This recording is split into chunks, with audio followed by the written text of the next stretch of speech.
El apaciguador. Por Gardner Dozois.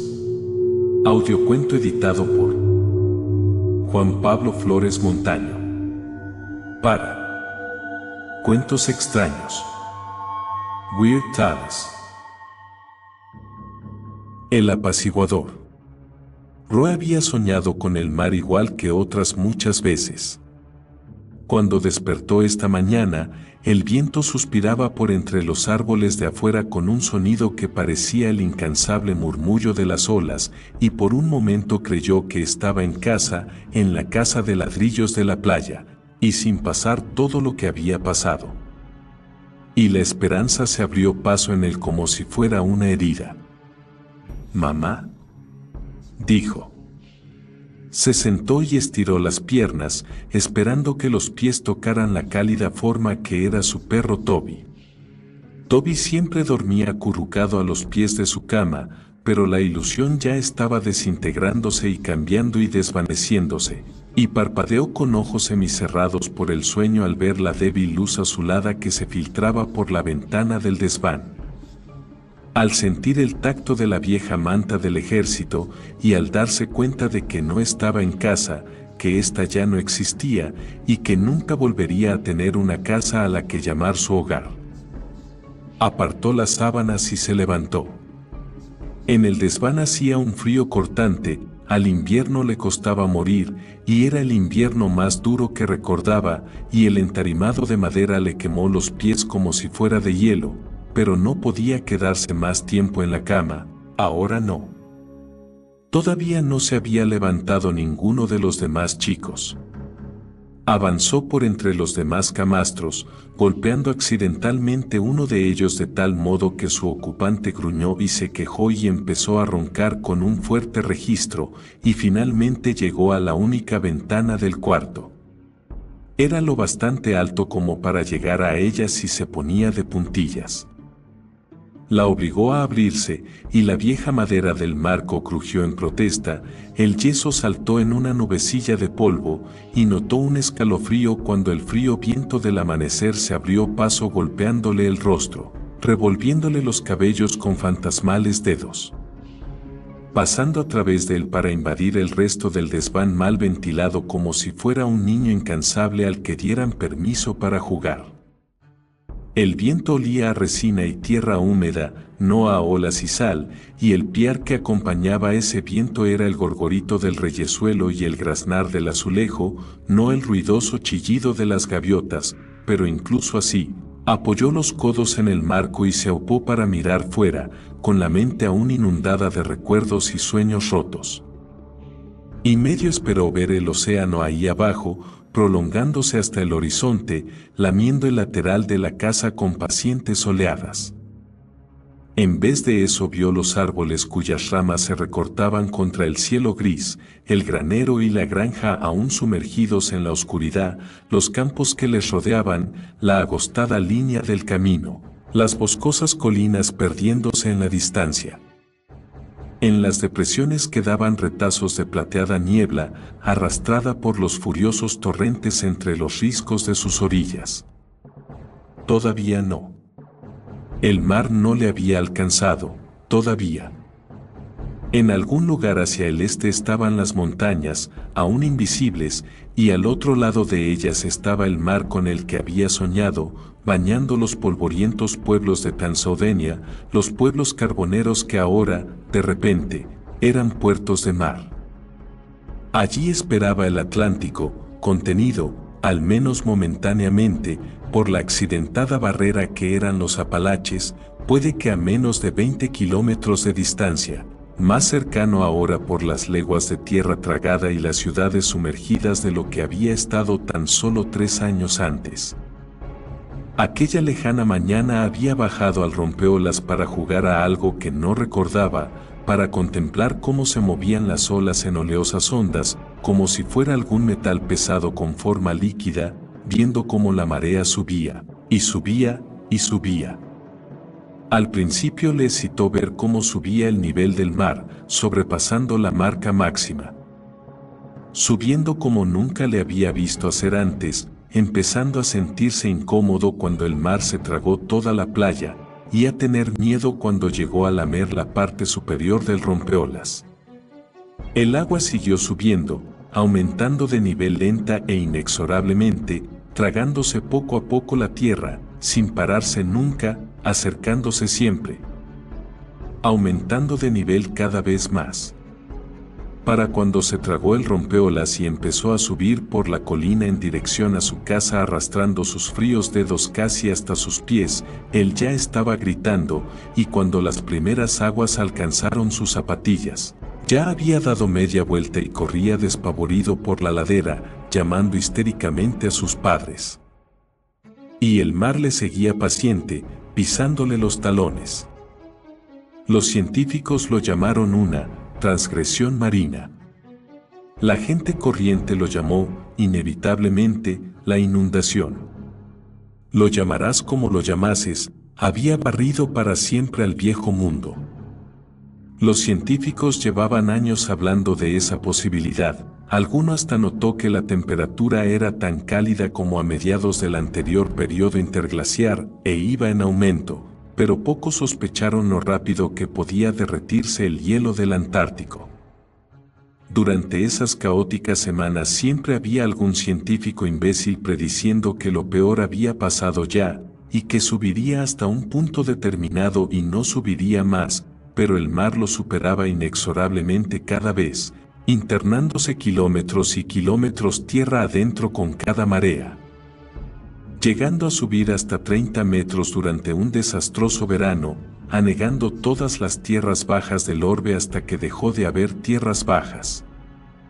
Solo en Estados Unidos, el mar había devorado la mayor parte de la costa este al este de los Apalaches, la costa oeste cita al oeste de las sierras y los Cascades, gran parte de Alaska y Hawái, Florida, Gulf Coast y el este de Texas, llegando a internarse hasta el valle del Mississippi, y ramificándose en estrechos brazos de agua que penetraron por el norte de Iowa e Illinois, haciendo que el St. Lawrence y los grandes lagos se desbordaran e inundaran sus alrededores.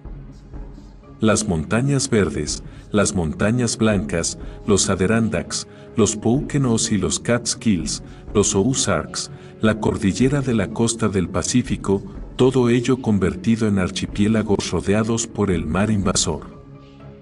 Lo extraño era que, mientras el mar les perseguía incansablemente tierra adentro, haciendo que se mudaran de un refugio temporal a otro, había sido incapaz de quitarse la sensación de ser el quien había causado la inundación, que aquel día que jugaba en el rompeolas había hecho algo, ejecutado algún ritual mágico, alguna combinación de gesto y palabra que liberó de sus cadenas al mar y le permitió derramarse sobre la tierra, y que iba persiguiéndole a él, a su persona.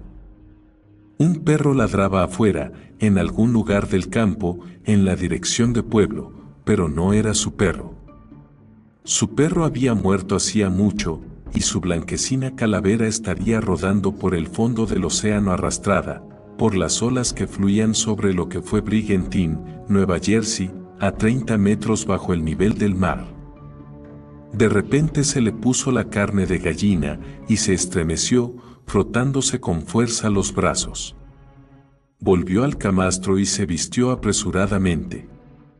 No tenía sentido volver a meterse en la cama, Sara le sacaría de ella en 1 o 2 minutos. Había empezado el día, y no pensaría nada más allá de eso. En los campos de refugiados había aprendido a vivir la vida segundo a segundo. Se movió por la habitación y creyó sentir ojos hostiles observándole desde alguno de los otros bultos. Hacía más frío ahora que había abierto la ventana, pero ninguno de los chicos se atrevería a protestar, pese a que todos valoraban cada segundo de sueño que podían atesorar. El pensamiento era agridulce, le proporcionaba tanto dolor como placer, y sonrió con una débil y frágil sonrisa que casi era una mueca. No, le observarían en silencio desde su sitio, y simularían dormir, y le maldecirían al respirar, pero no se lo dirían a nadie. Y mucho menos a él. Recorrió la silenciosa casa como si fuera un fantasma y llegó hasta el patio de la granja, donde fugitivos retazos de niebla le rodearon con sus pegajosos brazos blancos humedeciéndole la cara con el rocío de la mañana. Su tío Abner estaba allí, en la zanja que se abría ante él. Abner le saludó con un gruñido, y los dos mearon el uno al lado del otro en silencioso compañerismo. La orina humeaba en el aire gris de la mañana. Abner dio un paso atrás y se abotonó los pantalones. ¿Ya has empezado a tocarte, chico?, dijo, sin mirar a Roy. Roy notó cómo se sonrojaba. No, repuso, intentando no titubear, no señor. Ya tienes vello, replicó Abner. Dio unas lentas zancadas para mirar de frente a Roy, como si su cuerpo fuera una enorme máquina que solo podía moverse y desplazarse con el uso de poleas y contrapesos. La dura luz de la mañana hacía que su rostro pareciera tan áspero como la piedra, como si el mero esfuerzo de estar ahí en pie le costara más de lo soportable. Gastado, como los sobrecargados campos que les rodeaban.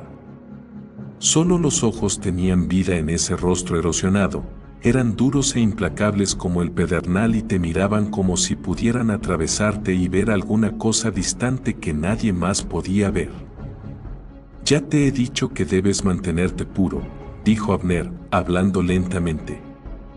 Lo importante que es para ti el mantenerte puro, que no consientas en mancillarte de la manera que sea. He intentado explicártelo. Espero que lo hayas entendido.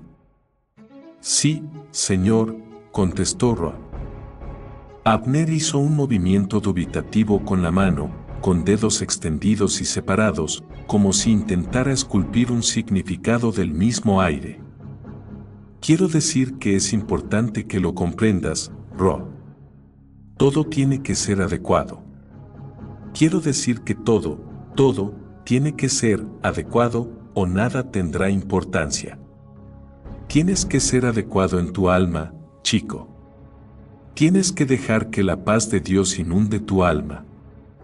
Ahora todo depende de ti, tienes que dejar que esa paz llene todo tu interior. Nadie puede hacerlo por ti. Es tan importante. Sí, señor, dijo quedamente Roy. Lo entiendo. Me gustaría, dijo Abner, y guardó silencio. Se quedaron inmóviles durante un minuto, sin hablar, sin mirarse. En el aire se olía a humo de madera, y oyeron cerrarse una puerta en la parte lejana de la casa.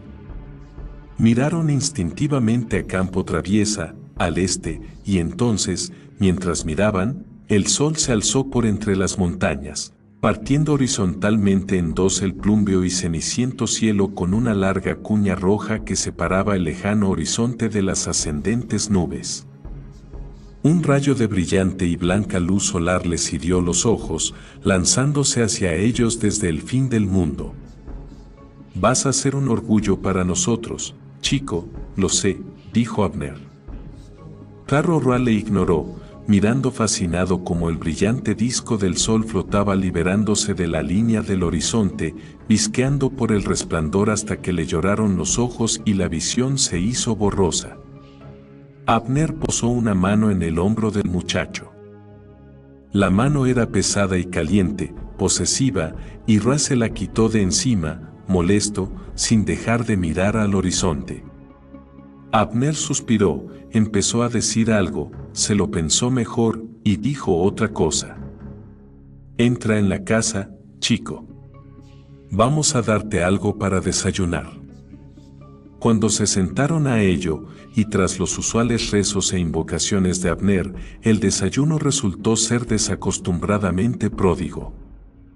Para los hermanos había bizcochos con nueces, y miel, y tazas de achicoria, y hasta los otros chicos refugiados, que durante el largo y amargo invierno había momentos que se alimentaban con lo más parecido a la nada que permitían la ley y las apariencias, recibieron unas tiras de bacon frito con la acostumbrada taza de cereales. con el bizcocho y la miel, Roa desayunó huevos de pavo silvestre, patatas asadas y una auténtica chuleta de cerdo. Esa mañana había bastante tensión en la mesa.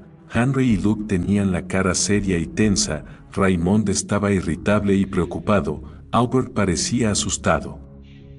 Los chicos refugiados estaban con los ojos muy abiertos y silenciosos y hacían todo lo posible para mantenerse invisibles. La alegre señora Kramer estaba tan contenta como siempre, repartiendo alegremente la comida, pero era obvio que la gruñona señora Ziegler, temida y odiada por todos los niños, había estado llorando y comió poco o nada.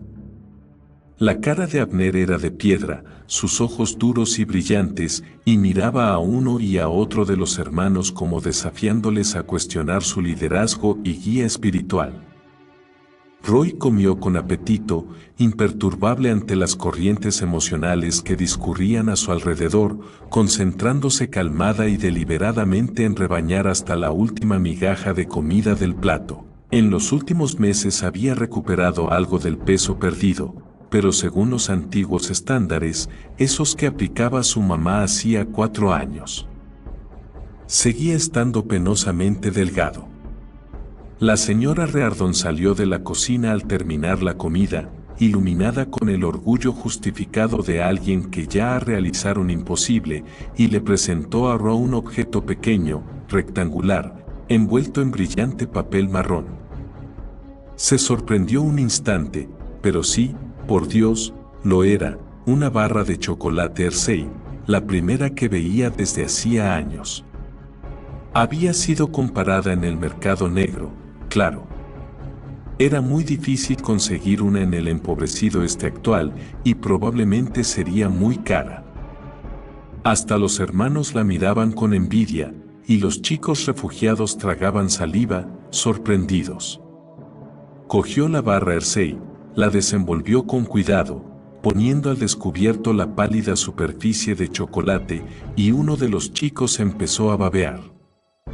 Tras el desayuno, los otros chicos refugiados, espaldas mojadas, les llamaban irónicamente en el pueblo, fueron divididos en 2 grupos. Uno ayudaría a los hermanos a trabajar la granja de Abner, mientras que el más grande subía a una carreta tirada por bueyes, en realidad era un antiguo camión al que se le había despojado de la cabina, y se disponía a recorrer el condado para hacer lo que venía a ser una clase de esclavitud, arreglar carreteras, trabajo pesado de granja. Ayudar a cargar o talar árboles, reconstruir casas y establos y puentes dañados o destruidos en los caóticos días que siguieron a la inundación.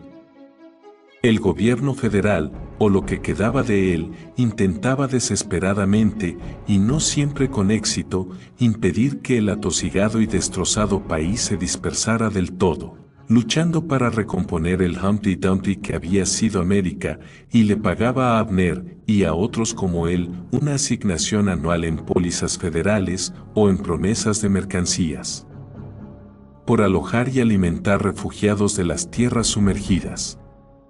Pero los tiempos estaban siendo así de duros, y nadie iba a quejarse si Abner se aligeraba de la carga que suponían sus pupilos haciéndoles trabajar donde pudieran darle pólizas o bastantes víveres, o alguna oferta interesante de intercambio. En alguna ocasión también les utilizaba lo que quedaba del gobierno y las organizaciones estatales, y a otros como ellos, ya fueran niños o adultos, y gratis, para trabajar en proyectos destinados al bien común durante estas épocas de emergencia.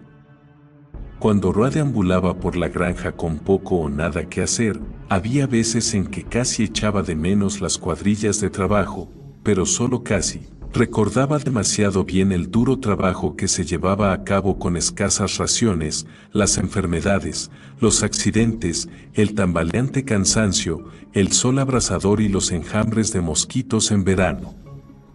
El cortante frío en invierno, la nieve, el viento helado. Contempló cómo se alejaba la carreta, viendo las caras envidiosas y resentidas de chicos con los que había trabajado codo con codo, Stevie, Enrique, Sal, mirándole mientras pasaban a su lado, y reflexivamente, Abrió y cerró las manos. Ni siquiera 2 meses de holgazanería y relativo lujo habían suavizado las gruesas y endurecidas superficies callosas, legado de numerosas estaciones pasadas en grupos de trabajo. No, el aburrimiento era infinitamente preferible. A media mañana, un pequeño grupo de gente se congregó en el camino que bordeaba la granja. Ya hacía más calor. Podías olfatear en el aire y en el viento la promesa del verano, y el sol que se abría paso por el cielo azul sin nubes empezaba a picar. Debía de ser incómodo estar así, al descubierto, bajo el sol, pero el gentío no hizo intento de acercarse. Se limitaba a estar allí, al otro lado del camino, y a mirar a la casa, moviendo los pies, hablándose los unos a los otros de vez en cuando con voces que al otro lado eran solo audibles como un murmullo sin palabras. Roy les contempló un rato desde la puerta del porche. Eran aldeanos, la mayor parte le resultaban vagamente familiares, pero ninguno pertenecía a la secta de Abner, ni conocía a ninguno por el nombre. Los chicos refugiados veían poco a los aldeanos, y solían mantenerlos cuidadosamente segregados. Las pocas veces que Roa fue a la aldea, le habían tratado con fría hostilidad, y que Dios protegiera al chico, espalda mojada, que los chavales del pueblo pillaran en alguna calle desierta. Por eso hasta los hermanos procuraban abastecerse por sí mismos, y eran menospreciados por algunos sectores del pueblo. Pero a pesar de todo, la secta había incrementado dramáticamente su número en los últimos años, casi triplicándose solo durante el pasado invierno. Ya había nuevas capillas en varias comunidades de las cercanías.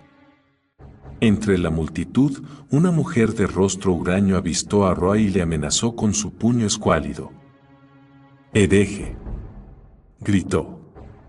«Blasfemo». El resto del gentío empezó a murmurar ominosamente como si fuera una enorme abeja furiosa. La mujer le escupió a Roa, contorsionando el rostro y combando los hombros por la ferocidad de su esfuerzo, pese a saber que el escupitajo no tenía la más mínima oportunidad de alcanzarle. «Blasfemo», volvió a gritar. Las venas de su esquelético cuello se le tensaron como cuerdas de guitarra. Roy entró en la casa, pero siguió mirando desde los ventanales encortinados. Se oían gritos tanto dentro como fuera de la casa.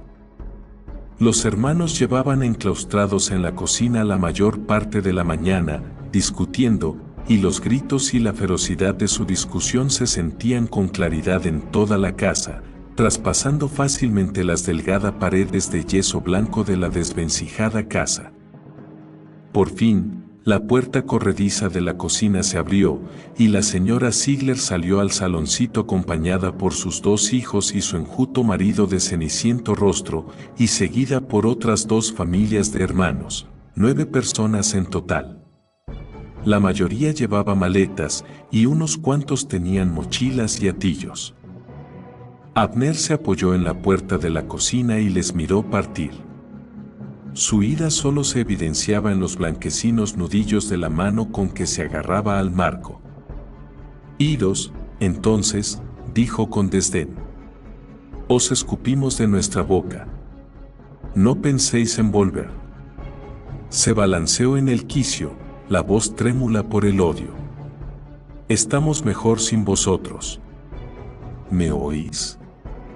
¿Me oís? No necesitamos a los débiles de espíritu y a los que no saben ver más allá de sus narices». La señora Ziegler no dijo nada, y su caminar no aminoró o titubeó, pero su cara de cuchillo estaba surcada por las lágrimas. Se detuvo junto a la puerta y rodeó a Roa con los brazos, sorprendiéndole, pues tenía reputación de bruja. «Ven con nosotros», dijo ella, abrazándole con fuerza avasalladora. «Por favor, Roy, ven con nosotros. Sabes que puedes hacerlo. Encontraremos un sitio para ti. Todo saldrá bien». Roy no dijo nada, resistiendo el impulso de retorcerse y huir. Se sentía incómodo abrazado por ella, tocaba un rincón de su alma que creía tapiado y resguardado desde hacía años, y por un momento se sintió atrapado y le entró el pánico, no podía respirar. Era como si estuviera inmerso en un confortable sueño y a punto de despertar a una realidad mucho más terrible y menos deseable. «Ven con nosotros», volvió a decir la señora Ziegler, esta vez con más urgencia, pero Roa se negó suavemente con la cabeza y se apartó de ella. «Entonces eres un maldito loco», estalló, repentinamente furiosa, con voz áspera y fuerte, pero Roa se limitó a encogerse de hombros y le dedicó una débil y fantasmal sonrisa. «Maldita sí», empezó a decir, pero sus ojos volvieron a llenarse de lágrimas y dio media vuelta saliendo de la casa a toda prisa, seguida por los demás miembros de su grupo. Los niños miraron a Roa con ojos abiertos y asustados al pasar junto a él, a los espaldas mojadas, se les mantenía apartados de los hijos de los hermanos, y solo los había visto alguna vez en las comidas. Abner miraba ahora a Roa desde el otro lado de la habitación, era una mirada dura y desafiante, pero también había algo de desesperación en ella, y, en ese momento, Abner pareció inseguro y extrañamente vulnerable. Roy le devolvió la mirada con serenidad, mirándole sin pestañear a los ojos, y, al poco, la tensión desapareció de Abner, y dio media vuelta saliendo de la habitación, inclinándose a un lado como el campanario de una iglesia cediendo bajo el viento. El grupo de fuera volvió a murmurar cuando el grupo de la señora Ziegler salió de la casa en dirección al camino. Cuando los dos grupos se encontraron hubo mucha discusión y agitar de brazos y negar con la cabeza, y alguien señalaba a la casa de cuando en cuando. Los murmullos aumentaron de volumen, para desaparecer gradualmente a continuación. Al final, la señora Ziegler y su grupo se encaminaron hacia la aldea acompañados por alguno de sus habitantes. Se alejaron por el camino cargando las viejas maletas. Solo unos pocos miraron atrás. Roa les observó con rostro silencioso y calmo hasta que desaparecieron de la vista y continuó mirando largo rato cuando ya no se les veía. Al mediodía llegó un coche lleno de periodistas, era uno de esos nuevos y enormes, que funcionan con la combustión de metano y que no abundan al este de Omaha. Circularon por entre la multitud de aldeanos, deteniéndose solo para hacer alguna pregunta y tomar fotos, acercándose cada vez más a la casa, y Roa les miró como si fueran unicornios, extraños restos de algún ciclo evolutivo extinguido. La mayoría debían de ser de State College, o de la nueva capital del estado, Altoona, lugares donde seguían editándose periódicos, pero uno de ellos llevaba un brazalete que le identificaba como perteneciente a un gran periódico de Denver, y probablemente de allí habría salido el dinero para el coche. Resultaba extraño pensar que todavía quedaban zonas del país que seguían, sin cambiar. Ningún lugar del mundo podría reclamar esa circunstancia, al menos no según los antiguos estándares, pero, de todos modos, mejor que aquí. Toda la parte oeste del país, del meridiano 95 hasta cerca del 122, permanecía sin ser afectada por las aguas, y pese a que el oeste había sufrido severamente con el colapso de la economía nacional y los consecuentes trastornos sociales, la mayor parte de sus industrias habían quedado a salvo de la inundación. Denver, una de las pocas grandes ciudades americanas que estaba en terreno lo bastante alto como para estar a salvo, se había convertido en la nueva capital federal y, más o menos empobrecida, ahora era más grande y ajetreada que nunca. Abner salió fuera para hacer entrar a los periodistas y alejarlos de los incrédulos, y un momento después Roa pudo escuchar la voz de Abner resonando como la de un órgano de iglesia. Cuando los periodistas entraron, Roa les esperaba sentado a la mesa, flanqueado por Raymond y Aaron.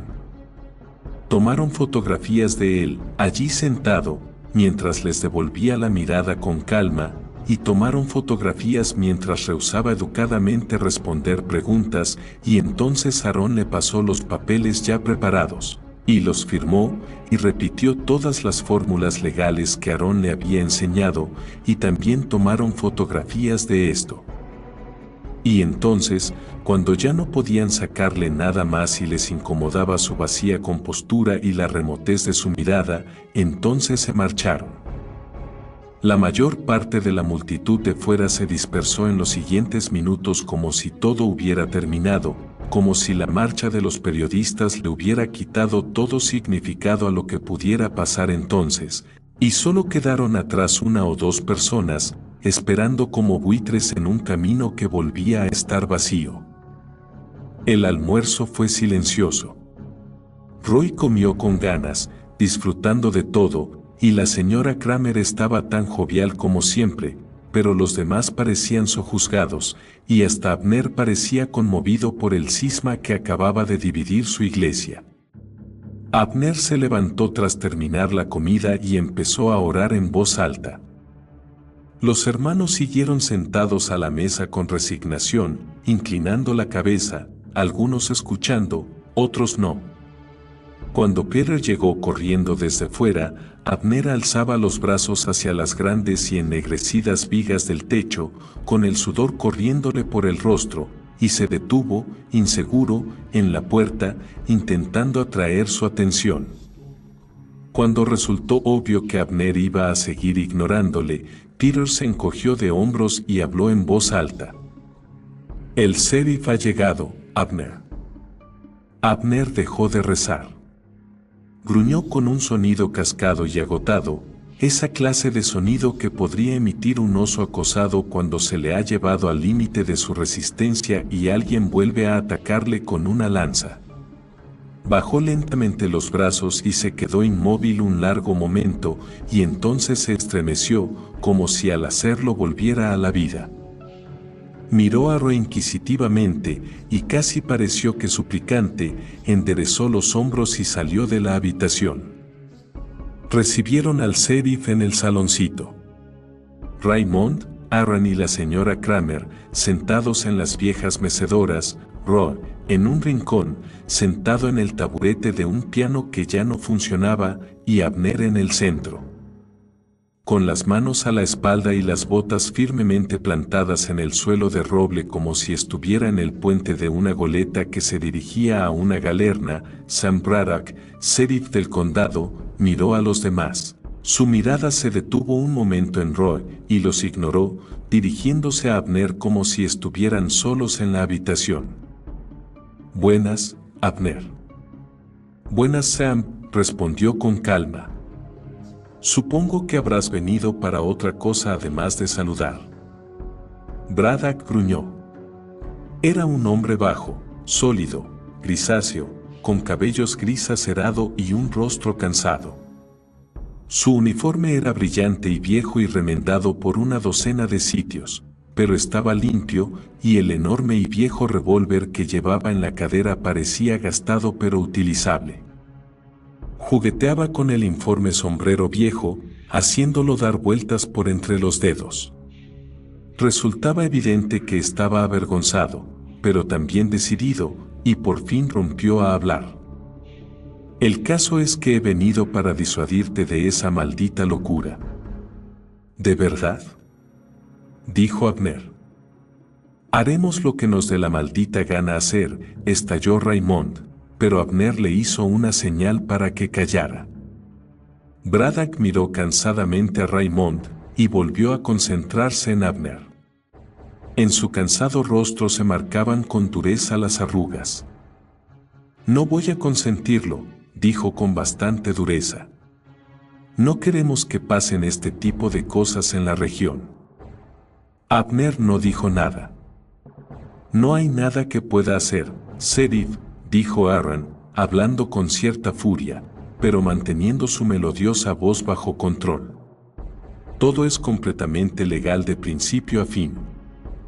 Bueno, dijo Braddock. No estoy tan seguro de eso. Pues yo sí, sheriff, dijo Aaron con calma. Somos una iglesia autorizada y legalmente reconocida, así que estamos protegidos por la ley. Hay muchos precedentes, la mayoría recientes y casi todos confirmados el año pasado por diversas apelaciones. Están los casos de Carlton contra el estado de Vermont, el de Trentham contra el estado de Virginia y el de la Iglesia de las Almas contra el estado de Nueva York. Y no olvidemos lo de Taylorsville el año pasado. Tan solo las leyes de libertad de culto. Braddock suspiró, admitiendo tácitamente que la razón estaba de parte de Aarón. Puede que pensara hacerles obedecer marcándose un farol. El Congreso de la Inundación del 93, dijo Braddock con amargura. Estaban tan dominados por el pánico y asustados por lo que creían era el día del juicio que se habrían tragado y aceptado cualquier estupidez que se les dijese. Es una mala ley, una porquería de ley. Puede que sí, sheriff, pero, de todos modos, le deja sin autoridad. Abner habló de repente, haciéndolo con deliberada lentitud, murmurando, recordando casi, ignorando la conversación que interrumpía, y puede que ni siquiera la hubiese escuchado. Mi abuelo vivía en esta granja, y su padre antes que él.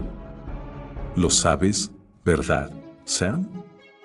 Vivieron a su manera, siguiendo las viejas costumbres, y así fue como prosperaron y sobrevivieron. Mi bisabuelo apenas necesitaba algo del mundo exterior, algo que necesitara comprar, como no fueran clavos o cosas así, y, de necesitarlo, también eso podría habérselo hecho él. Todo lo que precisaba, todo lo que comía, o vestía, o usaba, todo lo sacaba del bosque, o del suelo de esta granja, de aquí. Ya no sabemos cómo vivir así. Hemos olvidado ese modo de vida, le dimos la espalda, y por eso llegó a nosotros la inundación, como si fuera una prueba y un azote, un flagelo, un exterminio. Los viejos tiempos han vuelto, y hemos olvidado condenadamente demasiado, estamos casi indefensos sin un supermercado al otro lado de la condenada calle. Tenemos que recuperar la antigua forma de vivir, o desapareceremos de la tierra y nos extinguiremos de ella, sudaba copiosamente, mirando con desdén a Braddock, como si así pudiera obligarle a compartir su visión. Pero es tan duro, Sam. Tenemos que esforzarnos para aprender lo olvidado, tenemos que reinventarlo todo, paso a paso. Hay cosas sin las que estaríamos mejor, repuso Braddock huraño. En Taylorsville doblaron la cosecha la pasada temporada. Imagínate lo que significa eso para una región con tanta hambre como esta. Braddock negó con la cabeza gris acero y alzó una mano como si estuviera dirigiendo el tráfico. Te lo advierto, Abner. El pueblo no consentirá esto. Quiero que sepas que habrá quien se salte la ley a la torera para resolver este asunto. Hizo una pausa. Y yo puedo decidirme a echarles una mano, extraoficialmente, claro está. La señora Kramer se rió.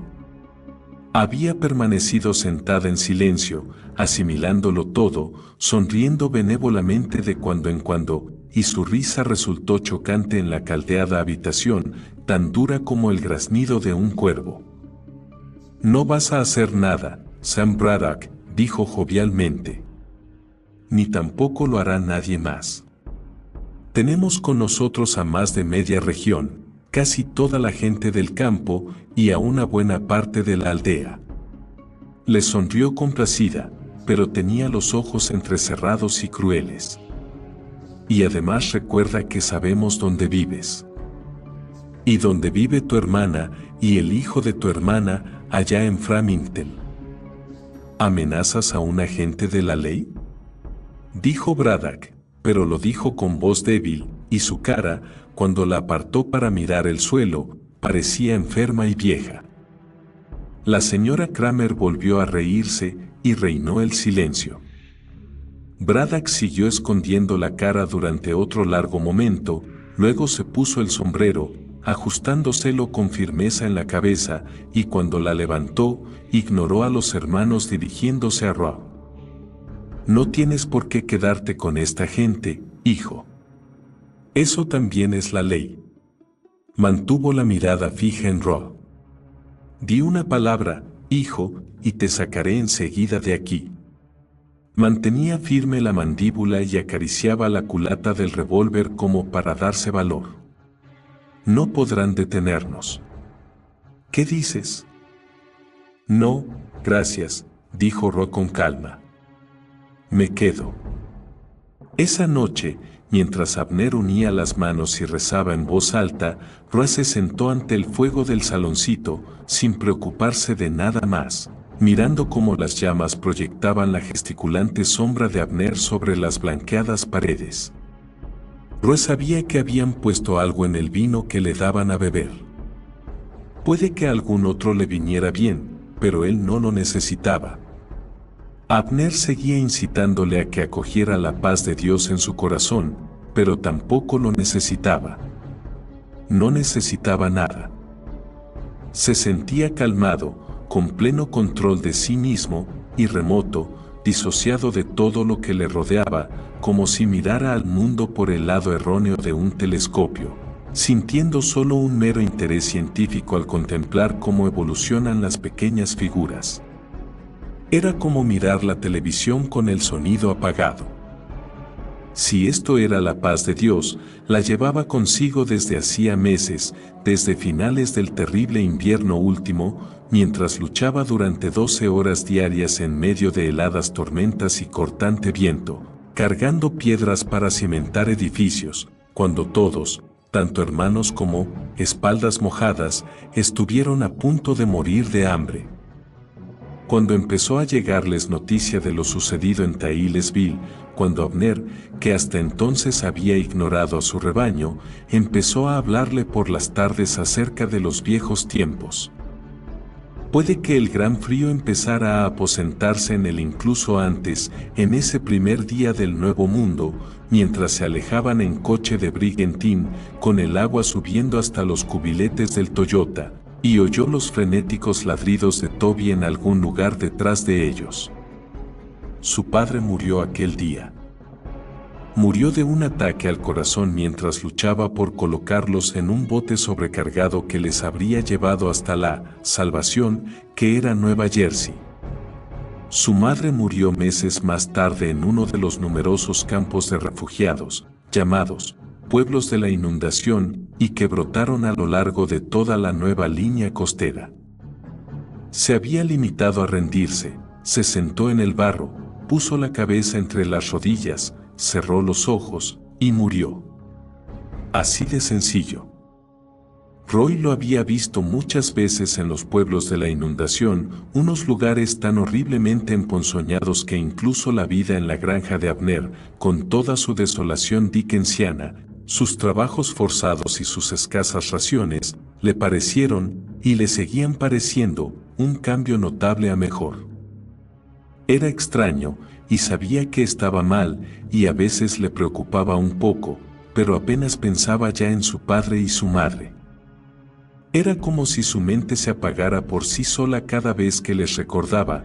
Nunca lloró por ellos, pero solo tenía que cerrar los ojos para ver a Toby, o a su gato Basil, corriendo hacia él y meneando la cola sobre el lomo como si fuera una bandera, y la pena la inundaba como una negra bilis que acudiese a su garganta. Seguía estando oscuro cuando dejaron la casa. Roy, Abner y Aaron caminaban juntos, con Abner llevando un gran zurrón viejo.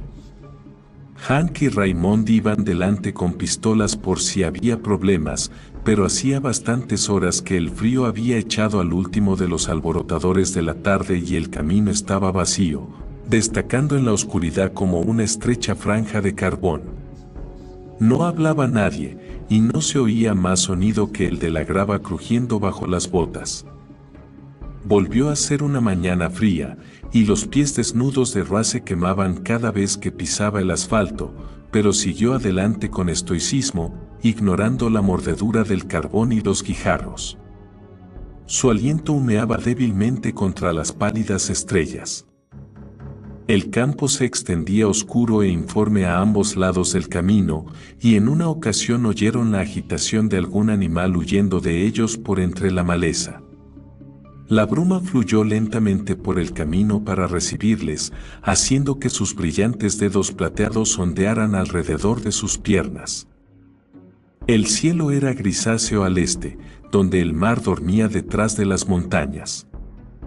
Roy imaginaba el mar subiendo y subiendo hasta encontrar un camino entre las raíces de las colinas y poder derramarse hacia el liso terreno del otro lado, fluyendo lentamente como la niebla, extendiendo una plácida sábana de agua que se tragaría lentamente la aldea, la granja, los campos, hasta que solo quedaran las ramas más altas de los árboles, extendidas hacia arriba como los suplicantes brazos de los ahogados, y luego, también ellas se deslizarían lenta, plácidamente, hasta quedar sumergidas por las aguas. En algún lugar de la oscuridad se oyó el grito de un pájaro, y la comitiva se internó en los campos, alejándose del camino, pisando el pegajoso y frío cieno, quebrando los húmedos rastrojos que les rodeaban. Pronto habría que cosechar el trigo de la primavera, y después vendría el maíz. Se detuvieron. El viento suspiraba con el amanecer, murmurando en la garganta del mundo. Todavía no había hablado nadie. Unas manos le ayudaron a quitarse el viejo albornoz que tenía puesto. Le habían bañado antes de salir de la casa, y le habían untado con un espeso aceite aromático, y la señora Reardon cortó con unas tijeritas de plata un mechón de su cabello para cada uno de los hermanos. Quedó desnudo, y le urgieron a que avanzara.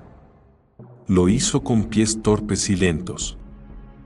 Habían dispuesto un amplio círculo de faros de automóvil, y los faros brillaban de manera lóbrega en la limpia luz del amanecer, y en el centro del círculo habían cavado un agujero en el suelo. Se tumbó en el agujero, sintiendo como la espalda y las nalgas se clavaban en el frío barro, notando que se le pegaba al vello de la nuca. El barro hizo unos pequeños ruidos de succión cuando movió brazos y piernas para acomodarse, entonces se estiró, quedando inmóvil. La brisa del amanecer era fría, y le hacía temblar allí, en el barro, sintiendo que le agarraba como si fuera la mano de un gigante, cerrándose a su alrededor, arrastrándole hacia abajo con un apretón de viejo, frío, fuerte. Se reunieron a su alrededor, pareciéndole, desde su perspectiva, que se alzaban hacia el cielo midiendo kilómetros. Sus caras eran desagradables y angulares, invadidas por arrugas y sombras que les hacían parecer viejas esculturas de madera. Abner se inclinó, para buscar algo en el zurrón, acercando por un momento a la cara de Roa su áspero rostro tallado, y cuando se incorporó tenía en la mano un cuchillo de caza bien templado.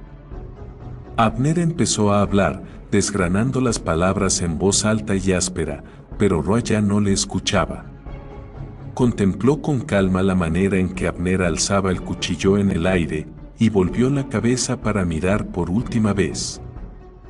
Como si pudiera atravesar con la mirada los kilómetros de roca y de campos cultivados y de bosque y llegar hasta el mar que esperaba al otro lado de las montañas.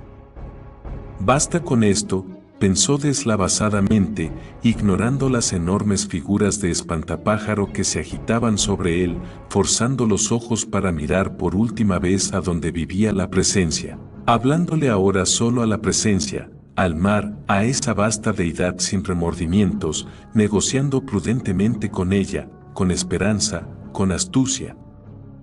Como un ama de casa en el mercado, ofreciendo el regalo espléndido y escarlata de su muerte.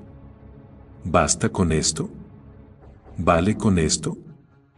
¿Te detendrás ahora?